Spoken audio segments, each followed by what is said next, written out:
बाढ़ पीड़ितों की मुश्किलें अपार। बेगूसराय के भगवानपुर प्रखंड के बाढ़ पीड़ित एक एक दिन बेहद मुश्किल से गुजार रहे हैं। देर रात अचानक बांध टूटने से बला नदी का पानी तेजी से दर्जनों गांव में घुस गया। स्थानीय ग्रामीण न ऊंचे जगह तक पहुंच सके और न अपना सामान बाढ़ से बचा सके। अब जहां भी नजर जा रही है, हर तरफ घर आंगन पानी पानी हो गया है। ऐसे में कई ग्रामीणों ने घर की छतों पर शरण ले रखी है, लेकिन इनके पास न पीने का पानी बचा है और न खाने के लिए अन्न का दाना।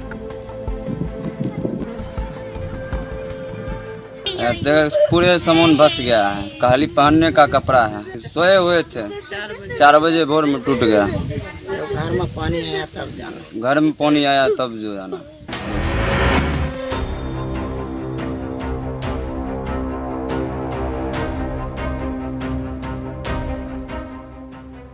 बाढ़ के बीच जिंदगी। सारण का सोनपुर इलाका एक बार फिर बाढ़ के पानी में डूबा नजर आ रहा है।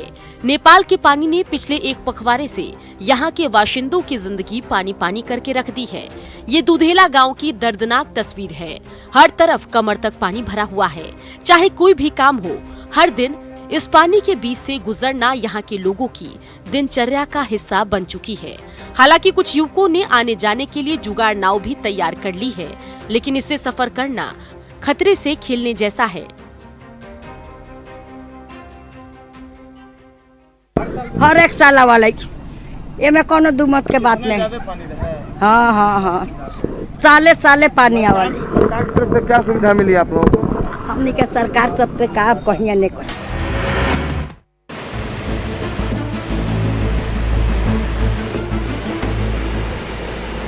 बाढ़ की दस्तक। बक्सर में गंगा नदी का जलस्तर लगातार बढ़ता जा रहा है। नदी के तट पर पानी में मची हलचल साफ देखी जा सकती है। केंद्रीय जल आयोग के मुताबिक फिलहाल नदी का पानी वार्निंग लेवल से कुछ ही नीचे है। तो चिंता की बात ये भी है कि जलस्तर बढ़ने की रफ्तार 2 सेंटीमीटर प्रति घंटा है। यही हालात रहे तो आने वाले कुछ समय के अंदर ही बक्सर और ब्रह्मपुर के बड़े इलाके में भारी तबाही मच सकती है। ऐसे में यहाँ रहने वाले बाशिंदों की चिंता काफी बढ़ गई है। 5-7 रोज से गंगा का जल बहुत स्तर से जोरदार बढ़ रही है और हम लोग यहीं बैठ करके देख रहे हैं कि जल बहुत जोरदार बढ़ रही है।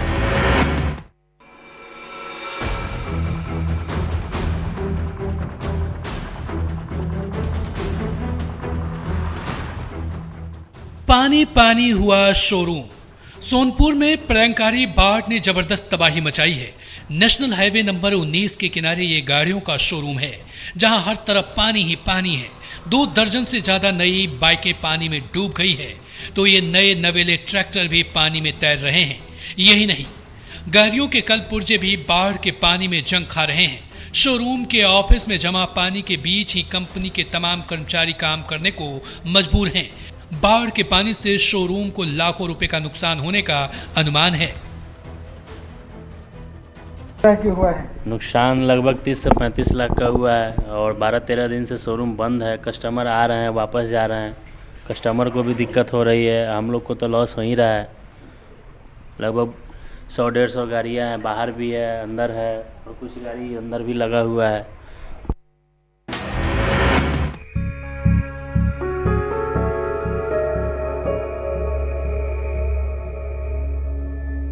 बाढ़ पीड़ितों का नया ठिकाना। ये सोनपुर में नेशनल हाईवे 19 का नजारा है। बाढ़ में बेघर हो चुके हजारों ग्रामीणों ने सड़क किनारे कुछ इस तरह से डेरा डाल रखा है। पानी में बचा खुचा सामान लेकर लौटे बाढ़ पीड़ितों ने एक दूसरे की मदद से प्लास्टिक की टेंट सीटीसी बसा ली है और टेंट यही झोपड़ियां इनका ठिकाना बन गई है। अपने घर आंगन से दूर छोटे छोटे बच्चे यहीं खेलते कूदते हैं, तो बुजुर्गों से लेकर मवेशी तक एक ही झोपड़े के नीचे रह रहे हैं। लेकिन प्रशासन से मदद के नाम पर कुछ भी नहीं मिल रहा है। प्रशासन की तरफ से कुछ व्यवस्था नहीं किया गया। जो भी व्यक्ति अपना अपना टेंट से मैंने गाड़ करके माल जल का अपना रखा है। प्रशासन की तरफ से कुछ व्यवस्था नहीं किया गया है। कुछ नहीं मिला है।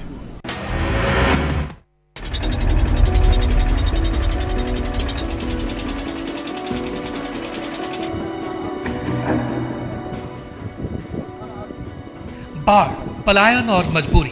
4 नदियों से घिरे खगड़िया में बाढ़ ने भारी तबाही मचाई है। हर जगह पानी ही पानी है, घर आंगन सब कुछ डूब गया है, सारा कामकाज ठप है और लॉकडाउन में घर लौटे मजदूरों के सामने भुखमरी की नौबत आ गई है। ऐसे में इनके सामने पलायन के सिवाय और कोई रास्ता नहीं बच गया है। कंधे पर झोला लटकाए ये मजदूर नाव से 3 नदियों को पार कर सोनमनखी घाट पहुंचे हैं, जहां से NH 31 पर बस पकड़कर कानपुर जाएंगे। वहां रैंक पॉइंट पर मजदूरी का काम करेंगे, यही इनकी नियति है। बात करते हैं वहाँ से 8 महीना से ऊपर हो गया। वहाँ से आते हम लोग को बिहार में, और हम लोग यहीं पे फंस गए लॉकडाउन में, इसलिए निकल नहीं पाए। हाँ, पैसा खत्म हो चुका है, ब्याज पे पैसा उठा कर हम लोग जा रहे हैं।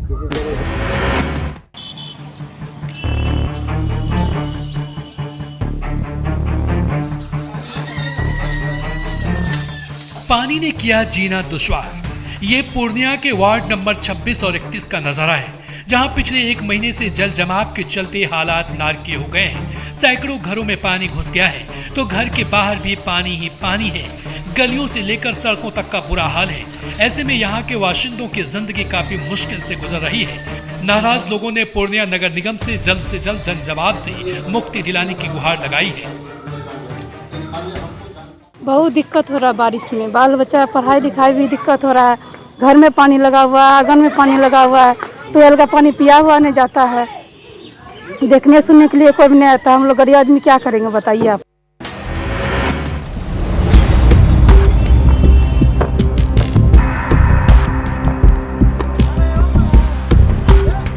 पानी पानी हाईवे।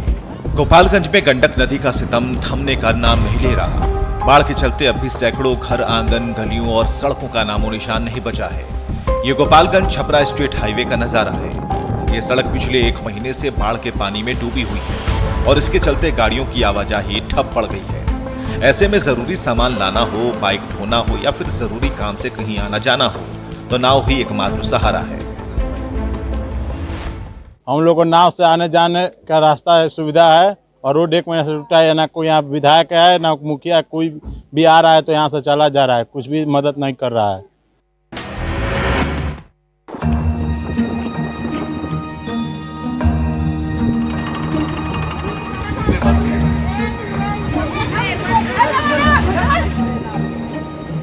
बाढ़ में बेजुबानों की चिंता। खगड़िया में बाढ़ के चलते 1.5 लाख से ज्यादा ग्रामीण बेघर हो चुके हैं। अलौली के इस तटबंध पर बड़ी संख्या में बाढ़ पीड़ितों ने शरण ले रखी है, जहां अपनों के साथ बेजुबान मवेशियों का पेट भरने के लिए कड़ी मशक्कत करनी पड़ रही है। हरा चारा की तलाश में इन महिलाओं को कोसों दूर जाना पड़ता है। जब घास का गट्ठर जमा हो जाता है तो खाली गाड़ी का इंतजार करना पड़ता है। गाड़ी मिली तो ठीक है, वरना सिर पर घास लेकर पैदल ही निकल पड़ते हैं ठिकाने की तरफ। उतना दूरी से 3-4 किलोमीटर दूर से आते हैं। एक खगड़िया को पीछे से घास ले जाते हैं, नहीं ले जाते हैं तो माल जाल भूखल रहता है। भूसा उसा है नहीं, सब दहा गया है। पानी घरे घर में है सर।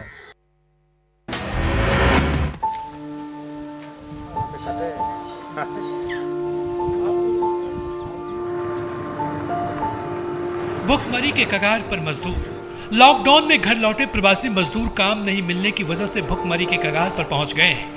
बाहर कमाई हुई रकम अब खत्म हो गई है, तो ऐसे में घर की माली हालत दिन व दिन बिगड़ती जा रही है। छतरपुर के इन मजदूरों ने कुछ दिनों तक तो खेतों में दिहाड़ी की, लेकिन अब ये काम मिलना भी बंद हो गया है। ऐसे में परिवार का पेट कैसे भरे, ये सबसे बड़ा सवाल है। प्रशासन की ओर से भी इन मजदूरों को किसी तरह से मदद नहीं मिल पा रही है। काम मिलेगा तो करेंगे ना, काम मिलता। हम लोग को भी काम धंधा नहीं मिल रहा है, ऐसे चल रहे हैं हम लोग। ऐसे भी बाहर उहर कुछ भी पैसा था, हम लोग लोकल ठेकेदार में काम करते थे, पैसा भी नहीं दिया। हम लोग तो महाराष्ट्र में 10 दिन स्कूल में रह के आए हैं, फिर यहाँ इधर भी रहे और फिर आ गए।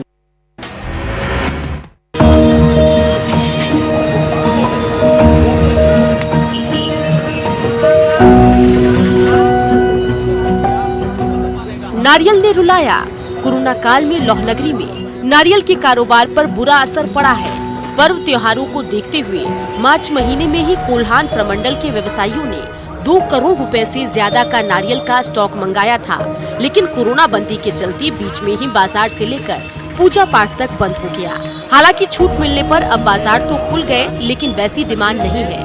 ऐसे में बोरों में बंद नारियल का ढेर अब सड़ने लगा है। ऐसे में कारोबारियों की मुश्किलों का ठिकाना नहीं है।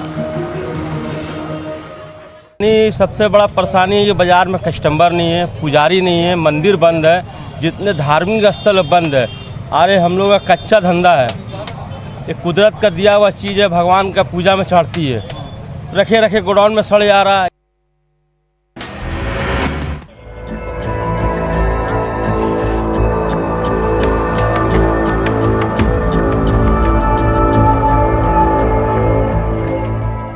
सिमडेगा का पैडमैन, ये है सिमडेगा की गलियों के सच्चे पैडमैन प्रेमदास। इनका मकसद न सिर्फ गांव की गरीब युवतियों को संक्रमण से बचाना है, बल्कि उनके चेहरे पर मुस्कान लाना भी है। वो हर दिन अपने कंधे पर सैनिटरी पैड का बोरा लेकर निकल पड़ते हैं, गली गली घूमते हैं और गरीब युवतियों के बीच पैड के साथ साथ मास्क भी बांटते हैं। दरअसल आर्थिक तंगी और कोरोना संक्रमण के चलते ये लड़कियां सैनिटरी पैड नहीं खरीद पाती हैं। ऐसे में इनके लिए पैडमैन प्रेमदास किसी वरदान से कम नहीं। सिमडेगा की गलियों में ये लड़कियां अक्सर इनका इंतजार करती दिख जाती हैं। सर, ये आदिवासी बहुल क्षेत्र है, यहाँ पे बहुत सारे लोग गरीबी रेखा से भी नीचे आते हैं, तो इन लोगों के पास पैसे की बहुत जो कमी रहती है, यही मकसद के साथ मैं इन लोगों को मास्क और पैड देके इन लोगों को जागरूक करना चाहता हूँ। और जिस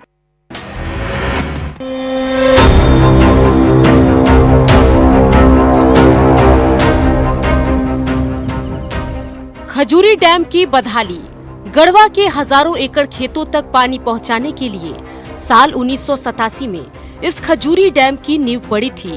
अब तक 33 साल गुजर चुके हैं। करोड़ रुपए खर्च करने के बावजूद अब तक न तो डैम का निर्माण कार्य पूरा हुआ है और न इस डैम से खेतों तक एक बूंद पानी पहुंच सका है। एक और इस दौरान कई बार डैम का अलग अलग हिस्सा टूटकर बहता रहा, जबकि दूसरी ओर गढ़वा के हजारों एकड़ खेत पानी के लिए तरस रहे हैं। गढ़वा जिले के उत्तरी क्षेत्र में सिंचाई के लिए बहुत बड़ी महत्वाकांक्षी योजना थी। दुर्भाग्यवश 87 के बाद मुआवजा को लेकर बहुत दिनों तक जो है काम यह लंबित रह गया। वहाँ पर रैयत जो है मुआवजा की मांग कर रही थी।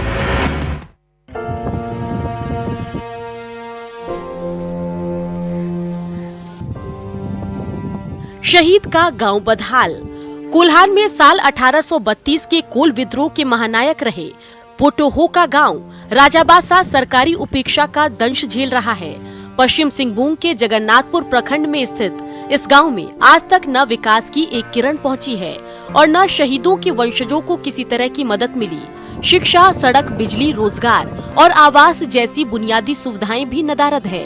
ऐसे में यहाँ के ग्रामीणों की जिंदगी काफी मुश्किल से गुजर रही है।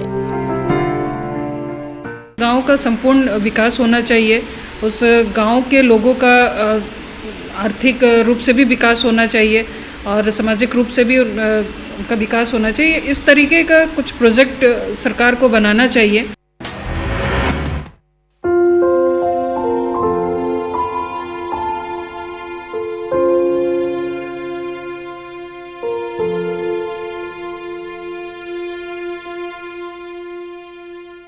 अमन चैन पसंद गांव अंग्रेजों के जुल्मों सितम के गवाह रहे बक्सर के कतकौली गांव की पहचान अमन चैन पसंद गांव के रूप में है। यहाँ के ग्रामीण इतने मेलजोल के साथ रहते हैं कि आजादी के 74 साल बाद भी किसी को पुलिस के पास जाने की जरूरत नहीं पड़ी है। साल 1764 में इसी गांव में अंग्रेजों और मुगल सेना के बीच हुए युद्ध में सैकड़ों लोगों की जान चली गई थी। तब शहीदों की याद में ये बरगद पेड़ लगाया गया था। इससे सबक लेकर यहाँ के बाशिंदों ने आपसी मेलजोल के साथ रहने का फैसला किया और तब से ये अमन चैन कायम है। ये बिल्कुल सही बात है कि जो थाने नहीं लोग जाते हैं, अपने में जो थोड़ा बहुत हुट होता है या कोई झगड़ा हो जाता है या कोई विवाद होता है तो अपने में सलट लिया जाता है।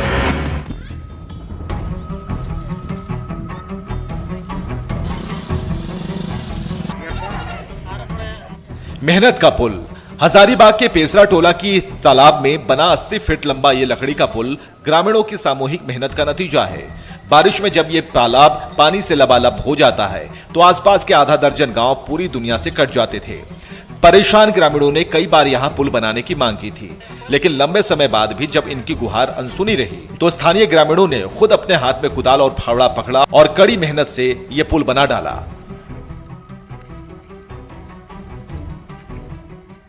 श्रमदान इन लोग का पूरे गांव का रहा है। इसमें महिला पुरुष दोनों मिलकर के किए हैं और ये पुल 6 से 7 दिन में इन लोग तैयार किए हैं।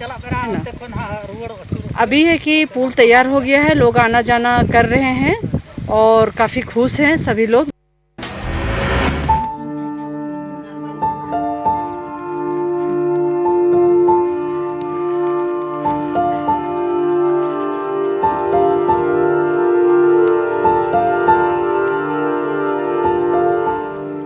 लापता बेटे की तलाश। घाटशिला की ये वृद्धा अपने लापता बेटे शेखर की फोटो लेकर गांव-गांव, गली-गली भटक रही है। उसका जवान बेटा मजदूरी करने शनिवार को घर से निकला था। इसके बाद से कोई पता नहीं है। वो अपने घर का एकमात्र कमाऊ सदस्य था। उसके लापता होने से उसकी वृद्ध मां, पत्नी और इन छोटे-छोटे बच्चों का बुरा हाल है। ये सभी सुबह होते ही शेखर की फोटो लेकर निकल पड़ते हैं, गली-गली भटकते हैं, लेकिन शाम में बैरंग लौटना पड़ता है। अवस्था बहुत खराब है, बहुत तकलीफ हो रहा है हम लोग को। ये तीन मेरा बच्चा है, छोटा छोटा। थाना गए थे? हाँ, थाना गए थे। थाना में बोल रहे हम लोग खोज करेंगे।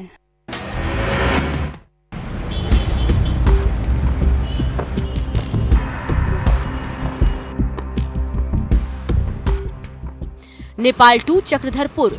नेपाल का राजकुमार अपने घर लौटना चाहता है, अपने माता पिता से मिलना चाहता है, लेकिन पॉकेट खाली है। वहाँ का रास्ता भी नहीं याद है। राजकुमार लॉकडाउन से पहले नेपाल से चंडीगढ़ और जमशेदपुर होते हुए चाईबासा पहुँच गया था। बाल कल्याण समिति ने उसे बाल सुधार गृह भेज दिया। 6 माह बाद बालिग होने पर उसे बाल सुधार गृह से छोड़ दिया गया। अब वो चक्रधरपुर की गलियों की खाक छान रहा है। कभी किसी गली में दिन गुजरता है तो कभी छत मिल जाती है।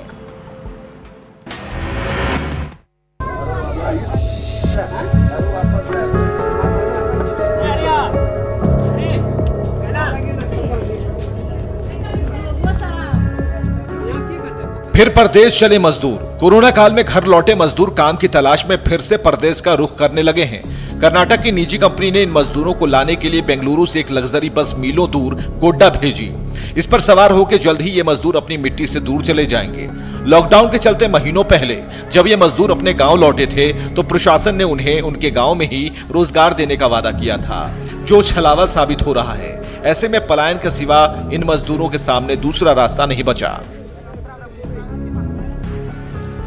मजबूरी, काम धंधा नहीं है, यहाँ पे नहीं दे रहा है तो इसीलिए जा रहा है कमाने के लिए बाहर। जहाँ से आया फिर आया था लॉकडाउन में, फिर जा रहा है वहीं पे। कोरोना चिंता नहीं है आप लोग को कि कोरोना है? कोरोना का चिंता पहले मर जाएगा।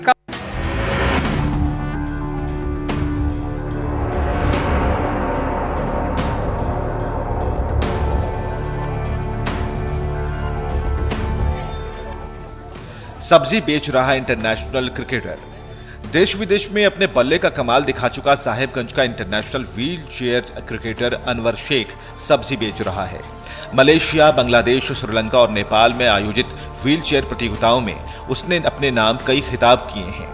लोकसभा चुनाव और स्वच्छ भारत अभियान में प्रशासन ने उसे ब्रांड एम्बेसडर भी बनाया था, लेकिन आज उसकी हालत ऐसी हो गई कि सब्जी की दुकान में उसे दिहाड़ी पर खटना पड़ रहा है। बदले में मिलते हैं 150 रुपए, जिससे उसका परिवार चलता है। सब्जी भी बेचना पड़ता है। वही सब्जी हम खुद अपने नहीं लगाते हैं, सब्जी दुकान में हम काम करते हैं। वो भी कितना 150 रुपये रोज के हिसाब से काम करते हैं। बट 1 महीना से 1.5 महीना मैंने काम किया। बस मेरी बारिश में पूरा सर्दी हो गया, बुखार आ गया, जुकाम आ गया।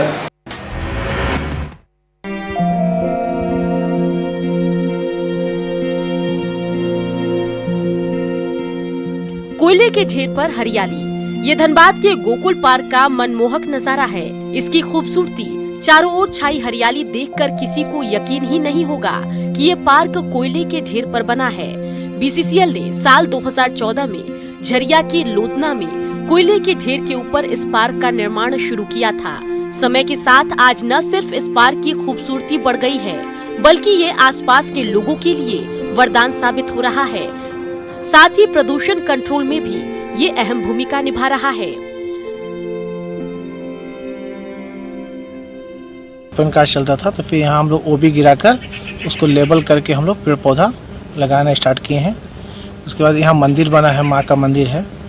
लोग घूमने फिरने सुबह शाम मॉर्निंग वॉक शाम को घूमने भी आते हैं और इसका जो प्रशंसा है वो हम लोग के कोयला मंत्री द्वारा भी किया गया है।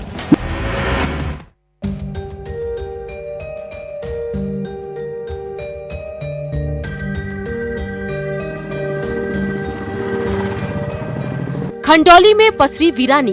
कोरोना काल में गिरिडीह के प्रसिद्ध पर्यटन स्थल खंडौली में वीरानी छाई हुई है।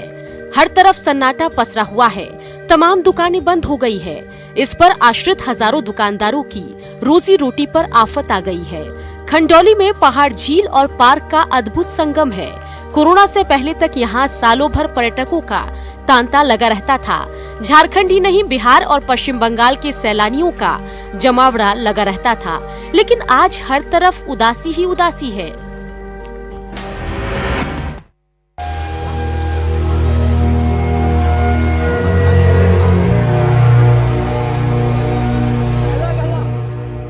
प्रकृति की अनमोल सौगात ये जमुई के देवोदा झरने का अलौकिक नजारा है। करीब 100 फीट की ऊंचाई से पानी की धार नीचे गिरती है तो वो दृश्य देखने लायक होता है।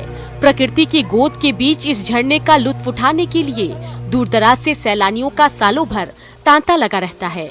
लेकिन सरकारी उपेक्षा के चलते हरियाली से घिरे इस इलाके में अब तक न तो विकास की किरणें पहुंच सकी है और न ही पर्यटक क्षेत्र के रूप में इस इलाके की पहचान ही बन सकी है। जमुई जिले में पहला ये केंद्र, सालों भर यहाँ पानी गिरता है जिसे हम लोग झरना के रूप में यहाँ पर सारे लोग नहा रहे हैं, आते हैं, अनेकों हजारों लोग यहाँ नित्यदिन आते हैं। लेकिन मुश्किल डगर है, सुरक्षा का भी थोड़ा सा परेशानी है। हम तो सरकार से मांग करेंगे।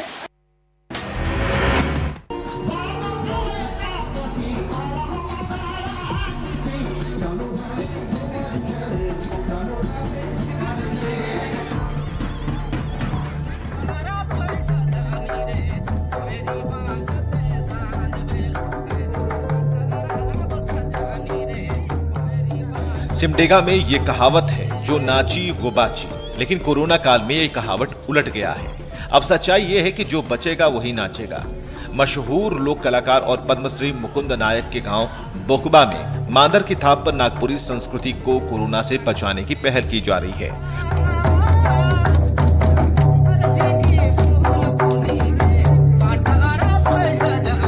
हालांकि आधुनिक युग की चकाचौंध में युवा वर्ग में भटकाव आया है। वो अपनी मिट्टी और अखरा संस्कृति से दूर होते जा रहे हैं। ऐसे में पुरानी पीढ़ी मांदर की थाप पर युवा वर्ग को अपनी समृद्ध संस्कृति से जोड़ने का न्योता दे रही है।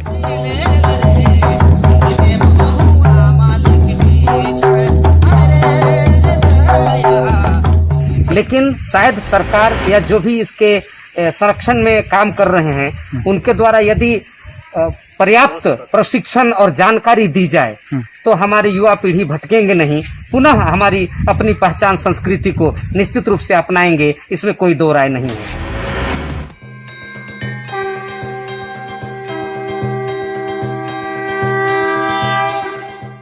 खान परिवार के घर पधारे गणपति।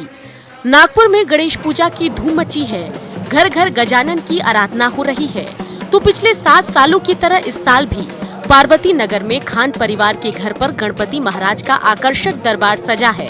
श्रद्धा और भक्तिभाव के बीच खान परिवार का एक एक सदस्य सुबह शाम विघ्नहर्ता की न सिर्फ वंदना में जुटा है बल्कि उनकी आरती भी उतार रहा है। खान परिवार के नन्हे उस्ताद आर्यन खान को तो पूरी की पूरी गणपति वंदना कंठस्थ है।